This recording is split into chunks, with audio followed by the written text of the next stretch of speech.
¿Qué tal? Qué gusto que sigamos juntos una nueva semana con nuestra serie Siguiendo las huellas de Jesús de Nazaret. Hoy vamos a el testimonio de Juan según Mateo. Es la meditación número 13 y el texto es Mateo 3, 1 al 12 y Ezequiel 36, 25 al 27. Yo soy Rafael Pola. Todos sean muy bienvenidos.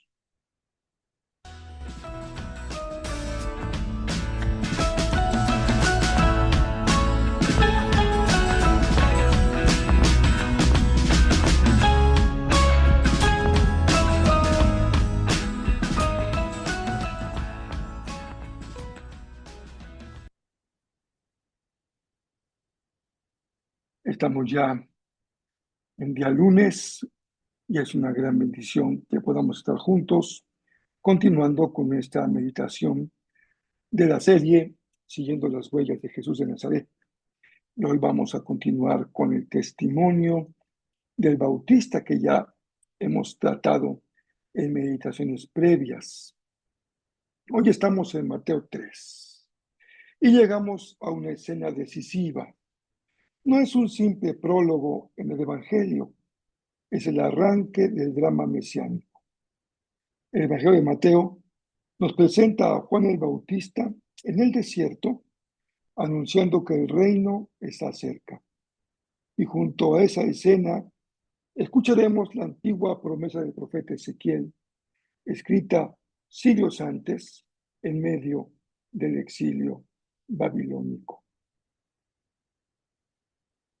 Antes de entrar al texto, sin embargo, me gustaría hacerles dos comentarios para ayudarles en su lectura y en su meditación de hoy. Primero, el contexto en el que escribe Ezequiel y en el que escribe Mateo. En ambos casos, la situación de Israel es difícil. En el exilio babilónico, primero, y después bajo el Imperio Romano, en el caso de Mateo. Cuando el pueblo enfrenta situaciones tan adversas de fracaso, de derrota, de desilusión, es muy fácil que se endurezca el corazón. La derrota, el exilio, el cansancio, el desencanto, la rutina espiritual producen un corazón de piedra. Y segundo comentario. En nuestro contexto, han pasado un poco más de 2000 años de cristianismo y ya hemos normalizado un texto como Mateo 3, que es absolutamente asombroso. Al leer esta historia y pensar en aquel a quien seguimos, no debe dejar de asombrarnos la fuerza de la profecía y lo radical del testimonio de Juan. Hoy no podemos imaginar a Juan, al Bautista, detrás de un púlpito en un hermoso templo o en un tecnificado auditorio. Y por cierto, que tampoco solemos pensar en aquel a quien seguimos como el rey mesiánico, el juez escatológico y el dador del Espíritu como señal del reino de Dios. Tenemos que hacer un esfuerzo para salirnos de nuestra normalidad, de nuestro ámbito de confort espiritual, para recuperar todo el dinamismo de la Biblia. Porque la Biblia sigue siendo un libro escrito para transformar nuestra vida, ayer y hoy.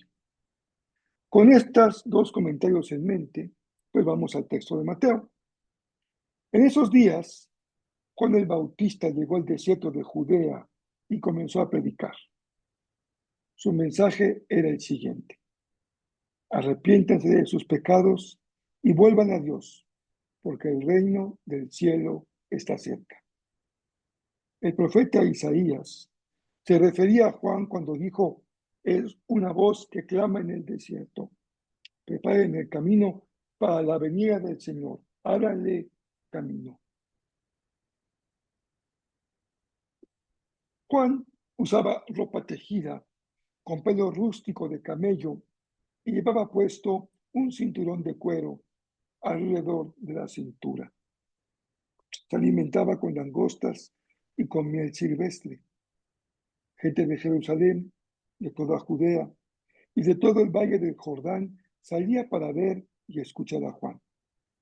Cuando confesaban sus pecados, él las bautizaba en el río Jordán. Cuando Juan vio que muchos fariseos y saduceos venían a mirarlo, bautizar, los enfrentó. Camada de víboras, exclamó, ¿quién les advirtió que huyeran de la ira que se acerca? Demuestren con su forma de vivir que se han arrepentido de sus pecados y han vuelto a Dios. No se digan simplemente el uno al otro, estamos a salvo porque somos descendientes de Abraham. Eso no significa nada, porque les digo que Dios puede crear hijos de Abraham de estas piedras. Ahora mismo el hacha del juicio de Dios está lista para cortar las raíces de los árboles. Así es, todo árbol que no produzca buenos frutos será cortado y arrojado al fuego. Yo bautizo con agua a los que se arrepienten de sus pecados y vuelven a Dios, pero pronto viene alguien que es superior a mí, tan superior que ni siquiera soy digno de ser su esclavo y llevarle las sandalias. Él los bautizará con el Espíritu Santo y con fuego. Está listo para separar el trigo de la paja con su rastrillo. Luego limpiará la zona donde se trilla y juntará el trigo en su granero, pero quemará la paja en un fuego interminable. Juan llega al desierto con un anuncio urgente. Aparece con un mensaje breve pero directo, sin adornos. Arrepiéntanse, porque el reino de los cielos se ha acercado. Juan no está en Jerusalén. Juan no ocupa la escalinata del templo. Él está en el desierto. Y ese lugar de su proclamación no es casual. El desierto, en la memoria bíblica, es un lugar de comienzo. Allí nació Israel como pueblo. Allí Dios habló con claridad. Un famoso pensador, especialista en Mateo, señala que el desierto evoca el éxodo, la renovación del pacto, el regreso al origen. Otros eruditos han observado que predicar fuera de Jerusalén tenía también un peso simbólico. Juan se sitúa fuera del control de la élite sacerdotal y de todo el sistema del templo. Su bautismo en el Jordán aparece como un llamado directo al perdón y a la transformación sin mediaciones institucionales. Recuerden que el monopolio, por decirlo así, de la expiación, del perdón, del sacrificio estaba en el templo en manos de los sacerdotes. Ir al desierto fue una decisión muy importante. Juan se dirigió a un lugar que no solo es el inicio de lo nuevo, como el Éxodo, es también un lugar de purificación, como de prueba, y de hostilidad, como lo fue para Jesús. El mensaje de Juan, el llamado al arrepentimiento, es una palabra que él usa muy fuerte, que tiene un significado más profundo que simplemente el remordimiento. El término arrepiéntanse en el original no se refiere a un sentimiento de malestar pasajero, como cuando alguien se da cuenta de que cometió algún error o una falta. Es un imperativo en forma continua. No es un momento y ya, sino cambien de mente de forma permanente, cambien de dirección de su vida, cambien de forma de vivir. No se trata de un sentimiento puramente emocional, se trata de que quien se arrepiente reorienta su vida de forma radical, como quien da vuelta en U. Iba yo hacia allá, pero ahora voy hacia acá. La razón de este cambio es muy clara. Mateo especialmente lo señala, el reino de los cielos que se ha hecho cercano. En Mateo, esa expresión que evita el nombre de Dios se hace así por seguir con la tradición judía de la reverencia al nombre de Dios. Pero el sentido es contundente. El gobierno activo de Dios está irrumpiendo en la historia. Dios se está haciendo presente. No es por ello solo una experiencia interior la que Juan convoca. Es ser conscientes de que la soberanía de Dios está entrando en escena en la historia. Este mensaje fue incómodo para los que lo escucharon. Y Juan no es un profeta que suaviza su discurso, no habla de una manera políticamente correcta, incluso es confrontador. Cuando llegan fariseos y saduceos, los enfrenta la élite del gobierno judío. Los llama de una manera muy fuerte generación de víboras. No es una explosión del temperamento de Juan, se trata de una denuncia profética. ¿Quiénes son los fariseos y saduceos? El liderazgo religioso de su tiempo. Y Mateo quiere que quede algo muy claro. La llegada del reino entraña juicio para ese grupo de religiosos que representan no solamente lo que va a ser ahora trascendido, sino lo que está en connivencia con el imperio, con los intereses de grupos que tenían el poder en Israel.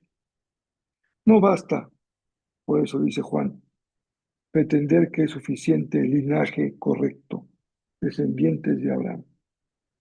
Se trata de un arrepentimiento que nadie puede eximir, especialmente cuando llega el reino. Y el reino significa producir frutos visibles, no mostrar una charola para impresionar a los demás. Esto se expresa con fuerza en los comentarios bíblicos sobre Mateo. Juan no ofrece un rito opcional de limpieza. Él lanza un ultimátum ante la inminencia de la cosecha divina. El rastrillo está pronto a ser utilizado para separar el trigo de la cizaña. Así se dice con toda firmeza. Juan no ofrece un rito opcional de limpieza, sino un ultimátum. Las imágenes agrícolas, el hacha en la raíz, el bieldo, el trigo, la paja, presentan al que viene como Señor de la cosecha final. ¿A quién seguimos? ¿Quién es aquel a quien seguimos?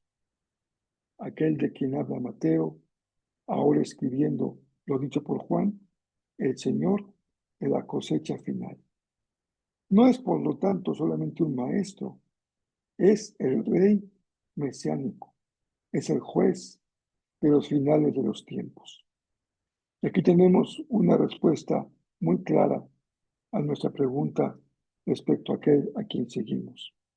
La respuesta que encontramos en la boca de Juan y en el texto de Mateo es, él es tanto rey mesiánico como juez escatológico. Juan dice que él bautiza para arrepentimiento como un acto preparatorio de transición, pero anuncia que viene algo mayor. Alguien les bautizará con el Espíritu Santo y con fuego.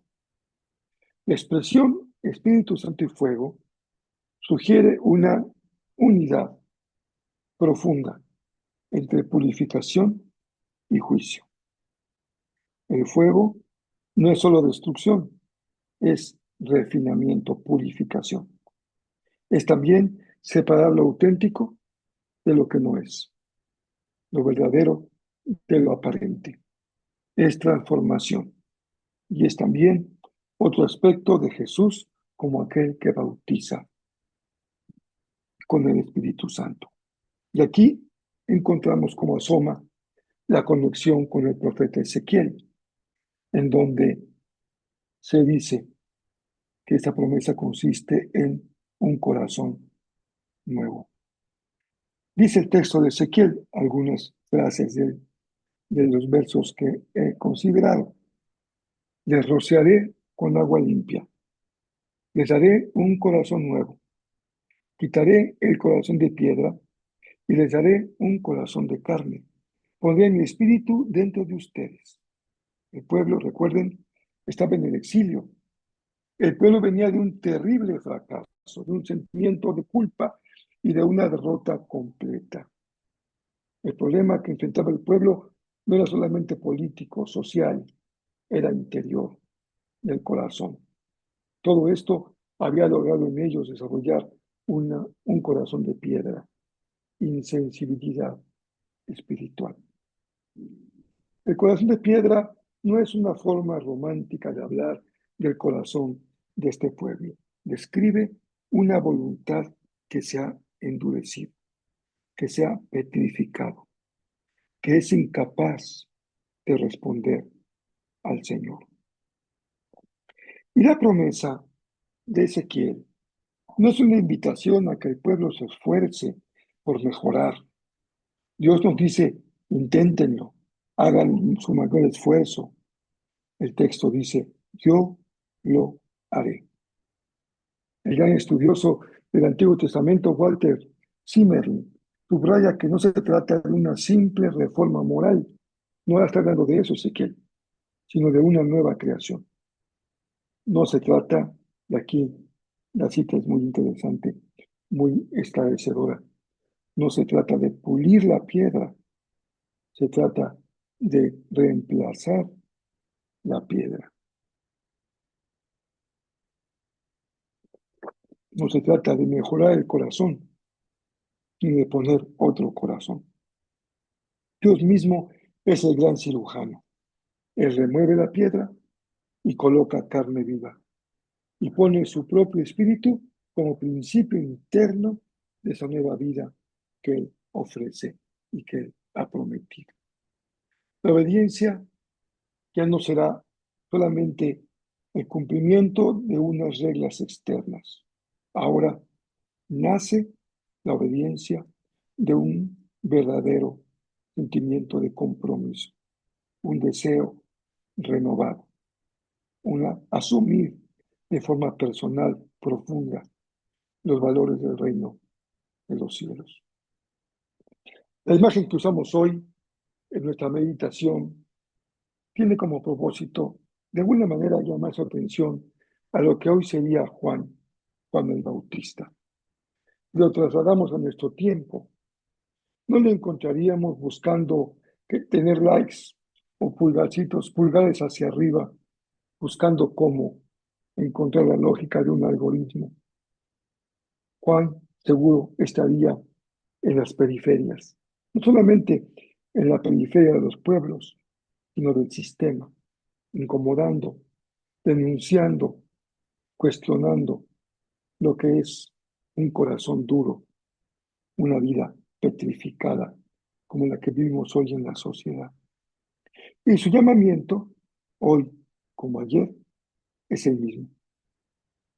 Un profundo cambio de conciencia, un cambio real y verdadero, no un cambio cosmético.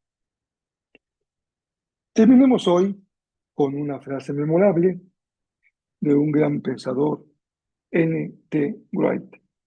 Él lo ha expresado así, lo que hemos venido estudiando hasta este momento. Jesús no vino simplemente a ofrecer nuevas reglas, sino a ser el lugar donde el cielo y la tierra se encuentran, donde el corazón de piedra es reemplazado por la vida palpitante del Espíritu de Dios. Hay que salirnos de esa normalidad religiosa que le ha despojado de esta riqueza y ese dinamismo, de esta fuerza al testimonio de Juan y al ministerio que apenas se dibuja de Jesús. Por ello, Vamos a concluir con nuestras preguntas y ocasión de reflexión. Primero, no es exclusivo para el pueblo hebreo el endurecimiento de corazón. ¿Cuántos hoy, de confesión cristiana, viven con su corazón endurecido? Pero pensemos en términos personales. ¿Hay en tu vida áreas que se han endurecido, donde necesitas que el Señor hoy remueva la piedra, quite esa dureza? ¿Qué es lo que has normalizado que necesitas abandonar de manera definitiva? Segundo, cuando hablamos de arrepentimiento, dice el Bautista, esto no es verificable más que a través de frutos dignos de ese arrepentimiento. ¿Qué fruto visible estás mostrando en tu vida acerca del verdadero arrepentimiento? No palabras que no son inútiles, que tienen su lugar, sino transformación concreta. Y tercero, estás intentando vivir tu vida cristiana desde la fuerza de tu voluntad, le pones todo tu entusiasmo, todas tus ganas y te das una y otra vez con la piedra que no puedes superar. Entonces, la reflexión de hoy y la acción que el texto nos permite también en esta hora comprender es: descansa en la obra del Espíritu que Dios prometió poner dentro de ti. Es tan simple como dejar que el Espíritu haga su obra en tu corazón. En el desierto ayer, en el desierto del Jordán, en el corazón humano hoy, resuena el mismo anuncio: el reino se ha acercado.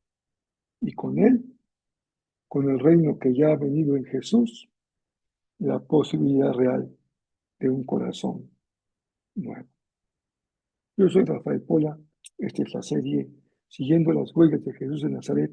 Me da mucho gusto que me permitas compartir contigo una meditación más.